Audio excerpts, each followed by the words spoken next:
सोच समझ कर करें, क्योंकि कर्म कैसा भी हो उसका फल लौट कर जरूर आता है।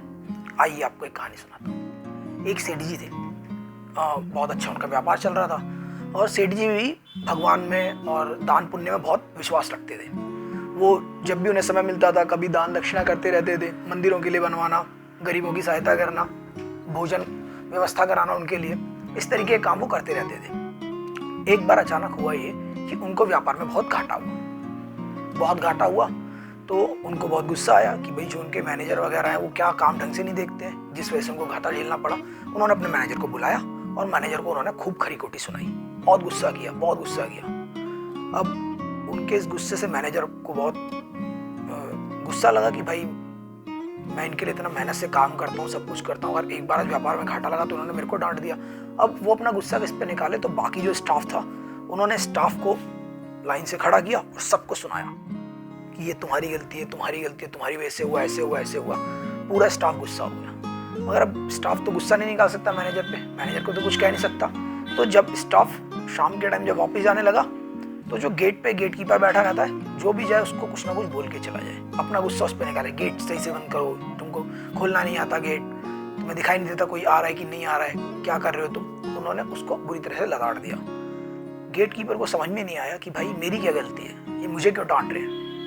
मगर कोई बात नहीं, गेट कीपर कुछ कह तो सकता नहीं स्टाफ को।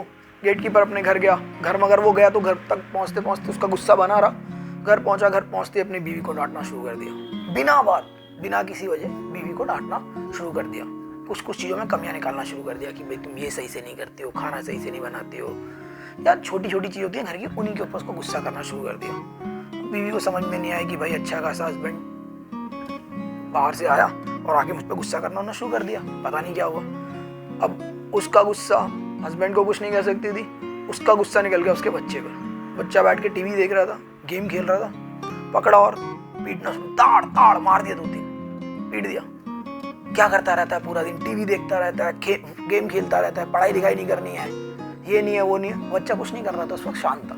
अब बच्चे को पीट दिया, बच्चा रोना शुरू हो गया, रोने लगा। बोला मैंने क्या किया, किस नहीं किया, जो भी। अब उसे भी समझ में नहीं है कि मम्मी ने क्यों पीट दिया, मगर पिट गया, गुस्सा आ गया उसको भी। गुस्से में वो पैर पटकता हुआ घर के बाहर चला गया, सोचता कि पता नहीं क्या हुआ, आज घर वालों को पीट दिया मेरे को। ऐसे ही जा रहा था, रास्ते में चलते गुस्से में तो था ही, पत्थर उठाया, एक देखा कुत्ता वहाँ पे सो रहा है गली में, देखते ना गली में इधर कुत्ते सो रहे हैं, उठाया, रोड पे कुत्ता था मतलब, और फेंक के उसको मार दिया। कुत्ते को जोर की पत्थर लगा, अब कुत्ता पै आवाजें निकालने लगा, बहुत तेज की लगी।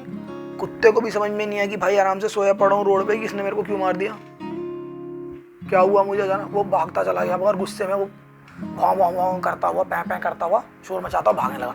भागते अचानक एक आदमी से टकराया, गुस्से में तो था ही, उस आदमी को काट लिया, उसके पैर में जोर की काट लिया। अब बाई चांस वो जिसने, उस कुत्ते ने जिसको काटा, वो वही सेठ था जिसने अपने मैनेजर को गुस्सा किया था। सेठ काफी समय तक केवल यही सोचता रहा कि यार इस कुत्ते ने मुझे क्यों काटा, जबकि ये वही कुत्ता है कि जिसको मैं रोज दूध भी पिलाता हूँ, रोज इसको ब्रेड बिस्किट वगैरह डालता हूँ, पुचकारता भी हूँ, ये खुद मेरे पास पूंछ हिलाता हुआ आता है। अचानक इसे क्या हुआ कि इसने मुझे काट लिया। तो यही है कर्मों का खेल, कर्मों की साइकिल। हमने कर्म कहीं और किया, उसका फल कहीं और मिला।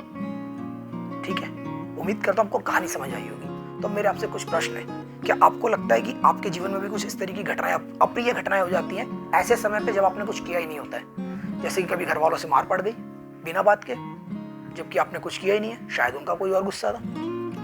या कभी आपको अप्रत्याशित इस तरीके के रिजल्ट मिले हों कि आपको लग रहा है कि भगवान मुझे, हर चीज की सजा भगवान मुझे ही दिए जा रहा है, मैंने कुछ किया भी नहीं है। या कुछ लोगों के साथ आपने इस तरीके की घटनाओं को घटित होते हुए देखा हो कि इंसान बहुत अच्छा है मगर उसके साथ बहुत अजीब सी घटनाएं हो रही हैं, बहुत बुरा हो रहा है, बहुत बुरा होता ही जा रहा है। क्या कभी आपने अपने कर्मों में या कभी उस इंसान के कर्मों में झांकने की कोशिश करी है कि कहीं ऐसा तो नहीं है कि जीवन में किसी समय पर इसके कर्म कुछ इस तरीके के रहे हो जिसका फल इसको आज मिल रहा है? या कभी आपके कर्म इस तरीके के रहे हो कि उसकी वजह से आपको इस तरीके के फल भुगतने पड़ रहे हैं? क्या आपने कभी अपने कर्मों में झांकने की कोशिश करी है कि क्या जो आपको इस समय परेशानियां मिल रही हैं उसके पीछे कहीं आपके कर्म ही तो जिम्मेदार नहीं है? तो ये कर्मों का खेल है।